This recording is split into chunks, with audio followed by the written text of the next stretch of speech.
हम लोगों ने वैनम मूवी तो देख ली, उसका रिव्यू भी बना दिया, लेकिन थोड़ा सा डिस्कशन खुद वैनम के ऊपर हो जाए और बात कर ली जाए कि वैनम का एक्चुअल फ्यूचर क्या होगा। और अभी तक की उसकी पूरी स्टोरी को हम डिस्कवर कर लेंगे कि भाई हमें वैनम मूवी के अंदर क्या देखने को मिला, वैनम के सारे पार्ट्स कैसे थे, क्या अपीयरेंस था, और इन फ्यूचर अब हमें वैनम किस लहजे में या फिर किस लैंग्वेज में देखने को मिलेगा, मतलब किस तरीके से देखने को मिलेगा, उसका फ्यूचर क्या है, उसकी स्टोरी लाइन क्या होगी, उसका कोलैबोरेशन हमें किन किन लोगों के साथ देखने को मिलने वाला है। तो थोड़ा सा डिस्कशन इस वीडियो में पर्टिकुलरली हम करेंगे। तो स्टोरी शुरू करते हैं। तो सबसे पहली बात वैनम के ऊपर हम डिस्कशन कर ले तो वैनम की जो फर्स्ट पार्ट है उसके अंदर हमें स्टोरी के हिसाब से हम पहले बढ़ते हैं ताकि आप लोगों को ज़्यादा क्लियर हो जाए कि वैनम की मूवी जो है किस लहजे में, मतलब किस लैंग्वेज, किस फ्लो में चल रही थी और अभी तक हमें क्या देखने को मिला। और आगे लास्ट में हम लोग ये भी डिस्कस कर लेंगे कि वैनम का फ्यूचर क्या होने वाला है। तो वैनम की पहली मूवी थी जिसके अंदर हमें Eddie Brock as a reporter देखने को मिला था, जिसके बाद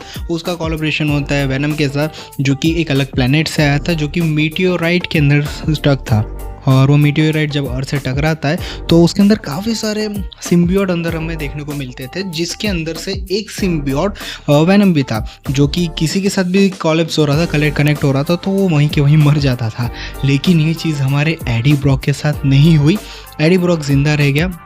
और उसके साथ ये सारी चीज़ें नहीं हुई, और वो एडी ब्रॉक के साथ रहने के बाद आगे जाके उसके साथ पार्टनरशिप बढ़े। और उस मूवी के अंदर हमें एज अ विलन एक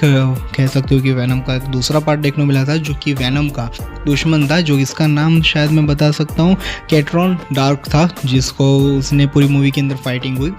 मूवी ख़त्म हो गई। सेकेंड पार्ट के अंदर हमें देखने को मिला कि अब एडी ब्रॉक अपना काम कर रहा है एज अ जर्नलिस्ट, और वो कहीं ना कहीं एक जर्नलिस्ट के काम के हिसाब से एक रिपोर्ट न्यूज़ करने के लिए जाता है, जहाँ पे उसका सामने एक साइको से होता है जो कि उसे बाइट कर लेता है, जिसकी वजह से कार्नेज क्रिएट होता है। और पूरी की पूरी मूवी में हमें ये देखने को मिला कि कार्नेज से कैसे लड़ना है, कार्नेज के साथ फाइट होती है और वैनम वर्सेस कार्नेज की हमें फाइट्स देखने को मिलती है। जिसके बाद ये मूवी एंड होते होते हमें कहीं ना कहीं हिंट दे जाती है कि वैनम जो है, मतलब एडी ब्रॉक जो है, मर चुका है, लेकिन उसे जिंदा कर दिया गया है वैनम की मदद से। ये सिम्बियोट के अंदर ये पावर्स होती है कि वो किसी भी अपने ओनर्स को जिंदा कर सकता है। जिसके बाद आगे का सीक्वेंस इस लेवल पे हमें लेके जाता है जहाँ पे ये शो होता है कि मूवी हो चुकी है। जिसके बाद एडी ब्रॉक स्नैप की वजह से आ चुका है हमारे टॉम हॉलैंड के यूनिवर्स 616 मेन यूनिवर्स के अंदर, जहाँ पे अब वो बंदा किसी को, उसको कुछ पता नहीं है कि क्या हुआ है, वो किस वजह से यहाँ पर आया।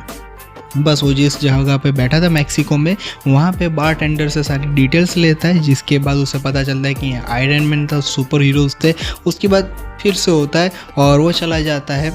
अपने टाइमलाइन में, जहाँ पे अब मूवी की स्टार्ट होती है हमारी वैनम 3, जहाँ पे लास्ट डांस तक का हमें कंसेप्ट समझाया जाता है कि मूवी के अंदर हमें क्या देखने को मिला, कि स्टोरी का वैनम मर चुका है। ये सारी चीज़ें तो तुमने अब जान ली है, तुम लोगों को आइडिया लगी गया होगा, तो ज़्यादा इस पर डिस्कशन नहीं करते। और वैनम की लास्ट में मतलब अपने आप को वो सेक्रीफाइस कर लेता है, और फ्यूचर के बारे में अब थोड़ा सा डिस्कशन अब हमारा स्टार्ट होगा।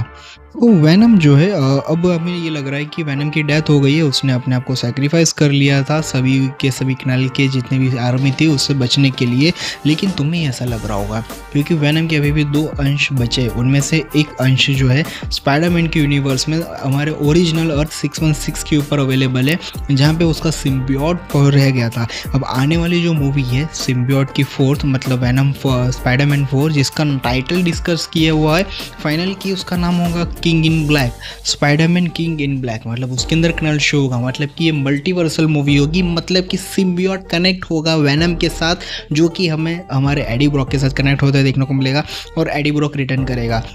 अब सोनी वाले ने तो अच्छा काट लिया हमारा कि इन फ्यूचर अब हम इसको डिसकंटिन्यू कर रहे हैं, लेकिन 2-3 साल की बात है ना, वापस हमें ये Eddie Brock as a Venom देखने को मिल ही जाएगा। लेकिन हो सकता है कि ये अलग यूनिवर्स हो, हमारा मार्वल के यूनिवर्स में ट्रांसफ़र कर लिया जाए, और एक वैनम का टुकड़ा खुद उसी के यूनिवर्स में पड़ा हुआ है।